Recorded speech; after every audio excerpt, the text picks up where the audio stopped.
startup, if if you Yeah. were to, I talk about this forever. I know, Yeah. but I want to talk about startup because it's wonderful. It's such a journey that one, and by one I mean you, come up with this idea of bring some like lamp goes on in your brain, and then you bring it on paper, and then next thing you know, you're on the stage, and next thing you know, you're closing the show for the first time, the first round. If you were to describe the closing night in one adjective, what would you use?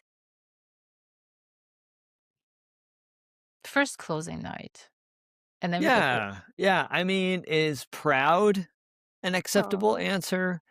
Very proud of not only what I accomplished to get it there, but I also learned it's definitely a team effort. Like, we had over 60 people working on this show. wow. And so every person played a part in getting that show to where it has gotten thus far. And so I was just immensely proud to be and grateful to be part of such an awesome team where everyone tapped into their creative skill sets to put this show up. And so that's something that I really walked away from, especially when we closed the show, is just to be able to reflect on the experience of working on this phase of the show, that this workshop production, because it had been a long journey. We had I mentioned before, we had our crowdfunding campaign that I started preparing for around this time last year, and then we launched it in August of last year. And then we had several months of preparation before we went into rehearsals at the end of February. And then that brought us to closing, which was the middle of April. So yeah, so I just felt very proud to have worked with everyone that I did on the workshop production. How would you describe the opening night? Oh yeah, opening night was a lot of fun. One Uh word. yeah, one word. I'd say surreal in some Mhm. ways, and maybe not in the way you might suspect. Like, it was surreal in that it wasn't like,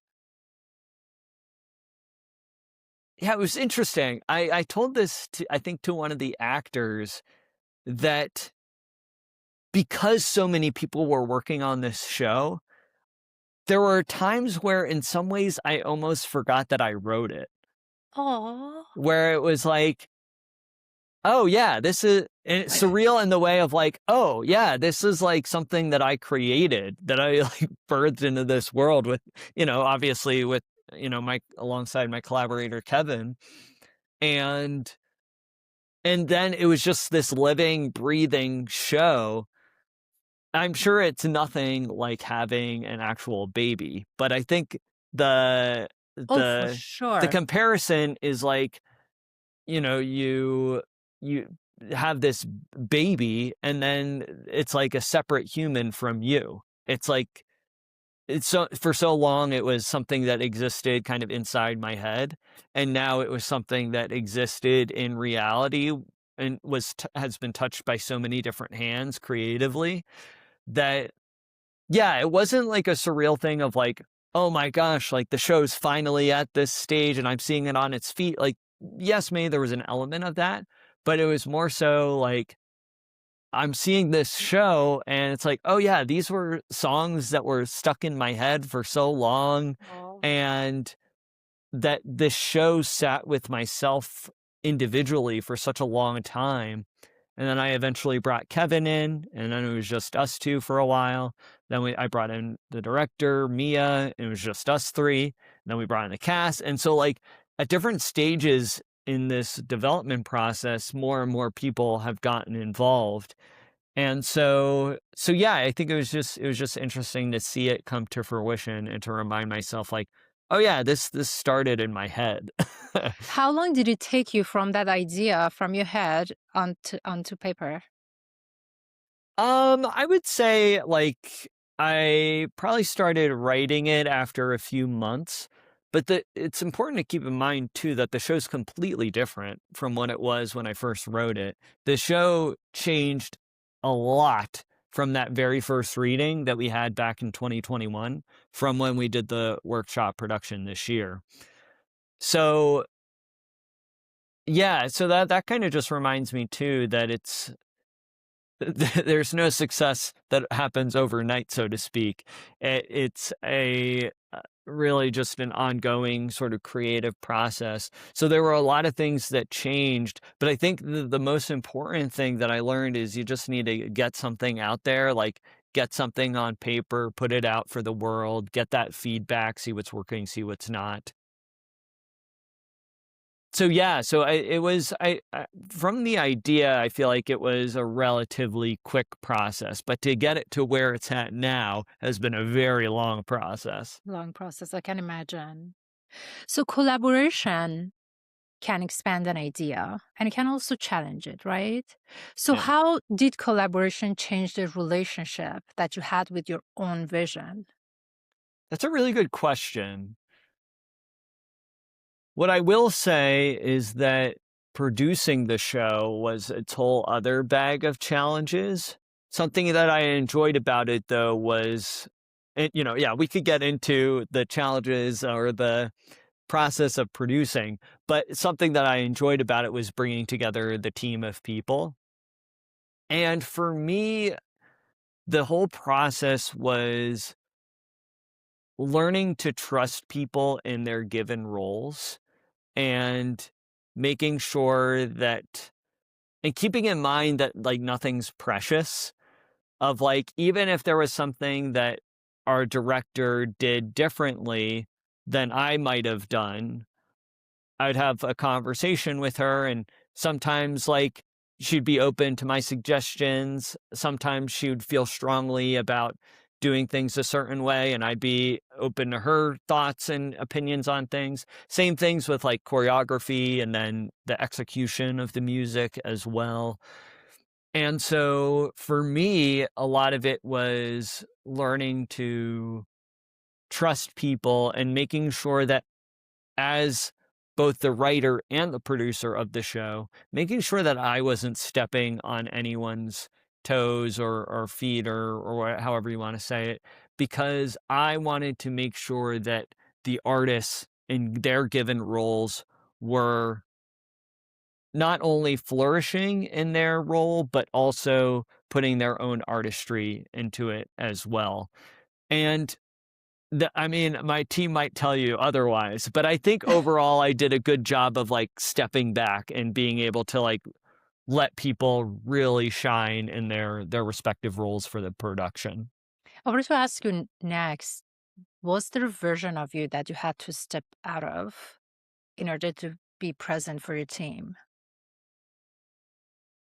Yeah, yeah, I think that I'm someone who, and you know this about me, I'm someone who's, or at least I like to think I am, like pretty organized For and pretty sure. like structured, especially when it comes to creative projects, is like making sure, everything's, being executed the way that it needs to be. And I think at times, I think that's a personality trait that came in handy at certain points throughout this process, but then there were definitely times where I had to make sure that I wasn't overstepping and that I, there was this tendency of wanting to be in control because it's, this project that I've been working on for many years. And so for myself, I think it was a matter of making sure knowing that I didn't have to be in control at all times. Yes, maybe there were times where, like, I had to step in on certain things, but, letting other people be in control and kind of take the reins of the show and trusting that, "Hey, everything's gonna work out okay." I had to be comfortable with being uncomfortable of letting go of that control. Oh. So, and so, yeah, I think I learned a lot just in regards to putting trust in other artists and trusting that they're not only going to see the vision through, but also be able to put their own spin on it too. Were there moments where you were surprised by the audience's interpretation of your work, that it was different than what you wanted them to interpret as? Yeah, I think so. I'm still in this process because, the show only closed a few weeks ago, so I'm still kind of having conversations and digesting all the feedback that I've gotten. I have so many notes. And this Lovely. summer, I'm planning to kind of put my head down and to make changes and all of that. There I think this is probably a challenge with any writer, is that I want to create a story and characters that are engaging, that the audience falls in love with, and at the same time communicate a message in the show that is not that is getting the message across that's getting the message across in a way that is digestible and accessible rather than, hitting people over the head with it. Mm, And so there's that uh and I think depending on the audience member, sometimes it worked for them, sometimes it didn't. I realized that there are things in the script that need to be changed, parts that might have been confusing, some parts that might have been hard to follow, some characters that I could develop more as well. And at the same time, the show needs to be shorter. So I'm in this process of there's things I want to add in, but the show also needs to be shorter. So that's going to be a fun challenge to figure out. But yeah, I think the audience members are all going to respond differently. And so for me, it's about finding those through lines of, okay, what's resonating with most of the audience, I see. what's not really landing. There were jokes in the show that I thought were funny, but like didn't really get much laughs at all. I So see. I'm like, okay, those jokes I'm gonna take out. And then there were ones that I was like, okay, this is funny. I'll keep it in, and the audience found it hysterical. So you kind of find what works, and yeah, you find those through lines. Yes, that feedback can help you shape, or I mean, in general, shape one's work. Oh, absolutely, absolutely. About the songwriting, how does that process look for you? Songs just pop into your head and you have to write them down, or you sit down and think about like writing a song? Yeah. So I can't speak to like other people's processes. I can only speak to mine. So yeah, so the songs would come into my head. The The melody, full the song? the rhythm. I would say most of the song. And the lyrics of course would go with that. So that kind of happened together for me. Wow. But while I am a musician, I'm not a pianist. And that, of course, is like a huge, huge need for musical theater. So I had started writing the music and I was writing the first number of the show and I was just thinking like, I'm gonna need help with this. So that's when I connected with my friend Kevin, who's an incredibly talented pianist and composer. And so it was actually during COVID, him and I would meet once a week and we would go through a song each week for many, many months. He was based in Philadelphia. I was in New York, so we did it all virtually.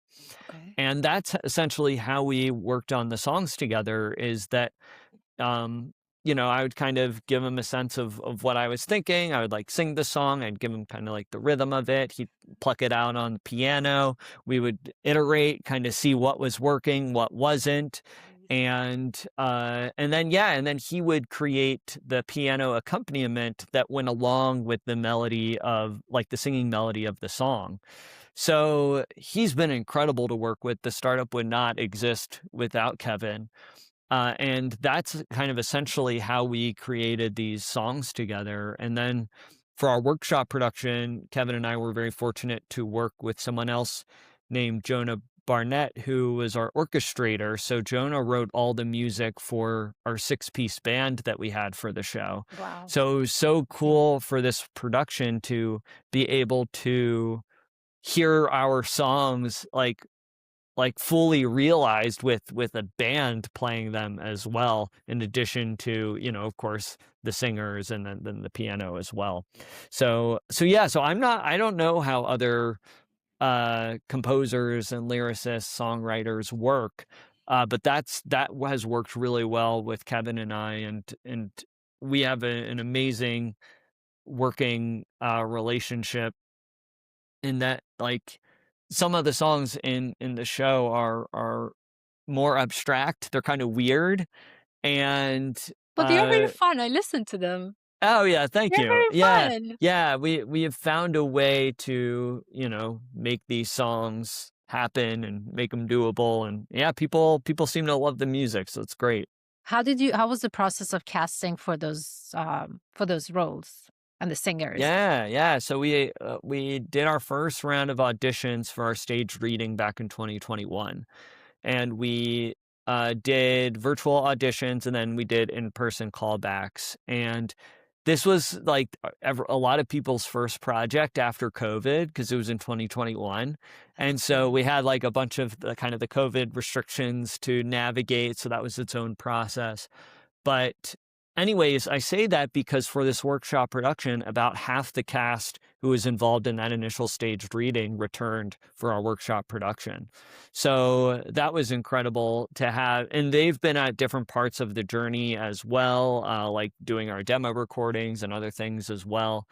Um, and so we had about another half of the cast to cast for the show, and so some of them came through recommendations from other people who were involved in the show. Some of them came through backstage submissions or Actors Access submissions. So yeah, that's kind of its own whole process as well.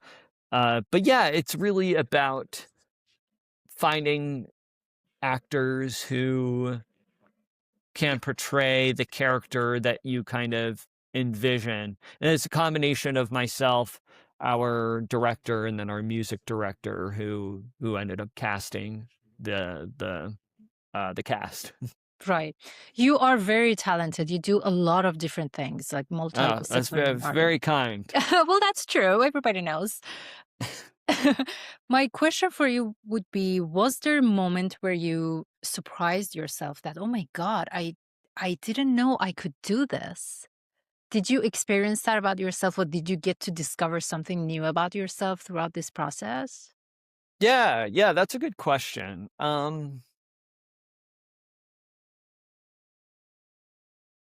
I think that I wasn't sure how it was going to pan out. Before working on this musical, I had written, like I said, I wrote a one-man show. There were some, like, other very small things that I had written before. Um, I had done I had written songs before, but I hadn't done it all together. So, like, I've never written a musical before the startup. Hmm. So I had no sort of blueprint of going about things. I mean, I took a playwriting course in grad school, which was helpful in many ways. But, there wasn't any sort of roadmap, so to speak. I'm sure there's things that are out there, but I trusted that, hey, this is something I want to create. This is a story I want to tell. I feel like I had a very clear why, like, why am I creating this project? And so because of that allowed me to overcome any sort of hints of doubts that hey, this is something that I can't do, or anything like that. And also, I think that throughout this process, I've also been mindful of where my limitations are as well. So, when I decided that I wanted to have a someone to work with to create the music, I brought Kevin in. I Hmm. knew that I didn't want to direct the show myself, because I wanted to focus on the writing, and then the producing. I kind of had to focus on that. But then I brought in our director, and then same thing with the choreographer. Like, I've taken dance classes, but I'm by no means a professional dancer or choreographer. So I think for me, it was, you know, just knowing when to kind of bring other people in, and knowing that okay, I don't have to do all of this myself. Um, so I think I just like did it. I knew it was something I wanted to do. I didn't know how to do it, but it's kind of like you learn how to do it once you're actually doing it. As you go on the path. Exactly. Yeah, which from your projects as well is like, and then that's how you build that experience that then gives you the confidence. Absolutely. Absolutely. Just having the courage to jump, Yeah, and then yeah. if things unfold in front of you. If you were to take one big lesson, I'm sure you learned a lot of lessons from this experience. What was the most significant lesson that you learned after this experience that you had with the musical? Ooh, good question.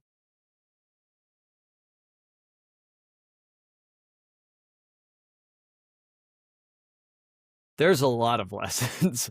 If I had to choose one, though, I would say that leadership as a leader for a show, and I wasn't necessarily a leader for this show as the writer, but I definitely was as lead producer for the show, is that you set the precedent for everyone else. You set the precedent for the show, and you set the precedent for people's capacity to want to be there.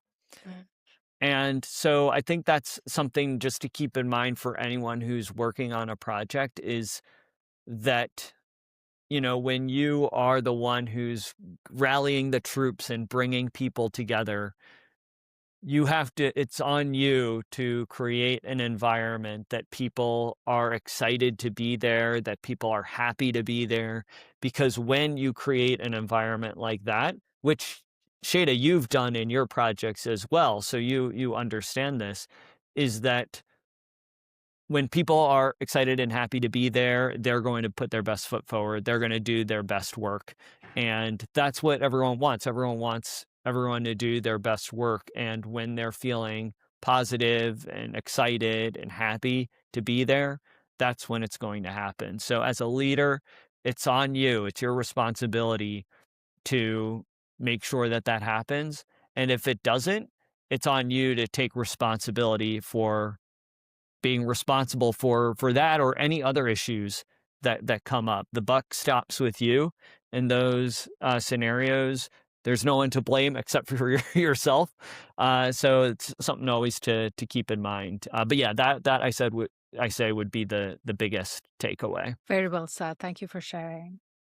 Well, Patrick, you're very inspiring. For whoever knows you, they all admit it. And for whoever doesn't, they Uh, will know. Right back at you, Shada. I can't thank you enough for taking the time to have me on your show again. It's such an incredible podcast. Thank you. You speak with so many incredible people, and it's always a pleasure chatting with you. So I really appreciate your Same time. here. Thank you. It's very kind of you, Patrick.